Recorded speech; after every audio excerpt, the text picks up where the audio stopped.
You know, the Epstein files scandal, it's so much more than just a legal case. It's really a moral test.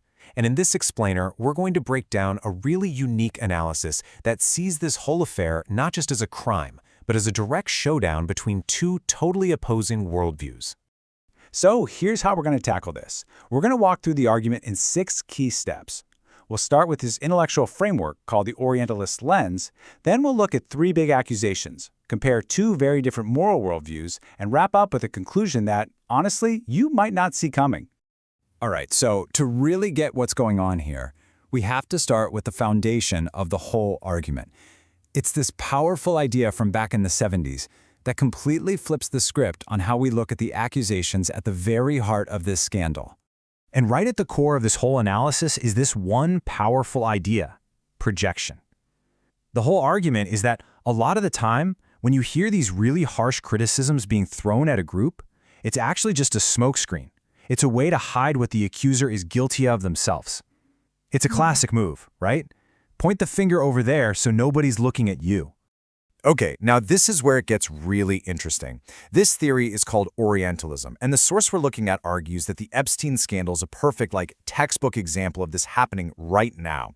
The very things that are often thrown at Islam, accusations of decadence, misogyny, well, this view says those are exactly the things the Epstein files have exposed inside these elite Western circles.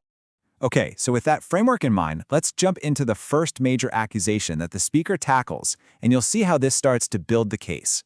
We're talking about the exploitation of women. So look at this contrast. On one hand, you've got this persistent stereotype that's thrown at a whole religion. But then on the other hand, the source points to the cold, hard facts of the Epstein network, a massive global operation trafficking vulnerable women for the super powerful. From the perspective of this analysis, you can't get more hypocritical than that. And wow, this quote, it just cuts right to the heart of the frustration, doesn't it? The speaker is basically saying, you have the nerve to accuse us of misogyny when your own circles have just been blown wide open for doing the worst kind of exploitation imaginable. And, he adds, with almost no real consequences. All right, now the analysis moves on to one of the most disgusting accusations of all. And the argument here is that it is yet another just glaring example of that same projection we were just talking about. And this really lays it out, doesn't it? It puts these historical accusations, which the source says are totally false, by the way, right up against a modern, documented criminal empire built on abusing children.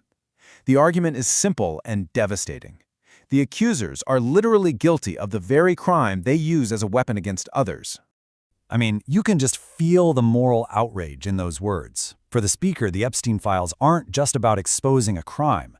No, they're about completely demolishing the moral high ground of anyone who levels these specific accusations against his faith. Okay, so next up is the accusation of conspiracy. And according to this source, the Epstein affair actually unmasks who's really pulling the strings behind the curtain.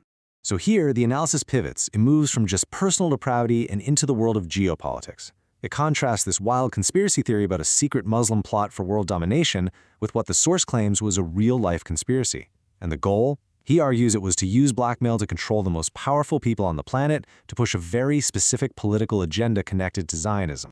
So after laying out these just bombshell examples of hypocrisy, the speaker pulls the lens way back. He argues that what this scandal truly reveals is a fundamental head-on collision between 2 totally opposite ways of looking at the world, 2 opposing ethical systems. And this question gets us to the absolute core of the ethical critique here. See, the analysis isn't content to just point fingers at a few bad apples. It's asking a much deeper question. What kind of philosophy, what kind of society lets this level of moral rot grow and fester in the first place? And right here, this is the knockout punch of the entire argument.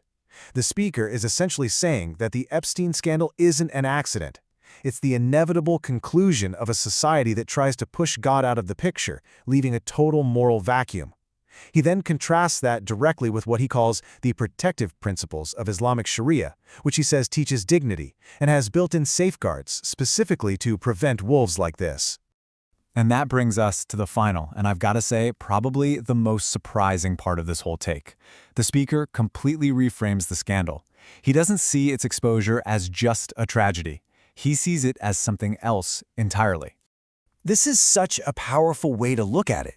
Instead of just another horrific headline, the speaker interprets the whole thing coming to light as an act of God, a way to expose the hypocrisy of the accusers and, from his point of view, to prove the moral strength and beauty of his own faith.